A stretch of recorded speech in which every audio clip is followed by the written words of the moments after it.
Kumusta man po sa kape? Tagaling mo niya, nagbalik ka naman. Nagbakal ka na kahapon, nagbalik Actually, ma'am, inot akong nagbakal na kape. 2 boxes. Kasi si Agum ko, nag-retire na sa trabaho sa Manila ko. Kaya siya nag-work. Kaya ano ko, tamatibayon siya sa kape. Sabi ko, parang magsadit-sadit siya.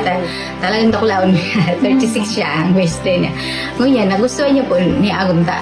Madali undama siya magbawas pag morning. Dati iyo po ang problema niya. Hindi Kaso, siya nakabawas ng maayos. kaya kahapon, nagbakal na naman ako, ma'am, 2 boxes ta. Wow.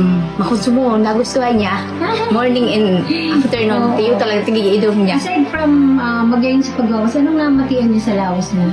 Sabi niya po, ma'am, dahil siya tulos na, na gugutom. Kaya, masadit siya. Dahil siya magparakaon. Tapos, parang makusugda po sa ginaway niya.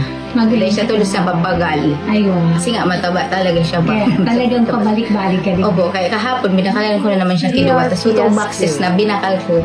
Kahapon na ilin ko, duwa na lang sula ko. Ay, grabe. At least, Tag 22 lang siya, ma'am, nagpuon. December 22, tayo yun lang sa pag-abot niya. nasiraman. Nasira. Tapos, opisina ko, one time kasi may dara ako. Pigbanga ko lang, kasi sa dito nun lang ang tapos sa office.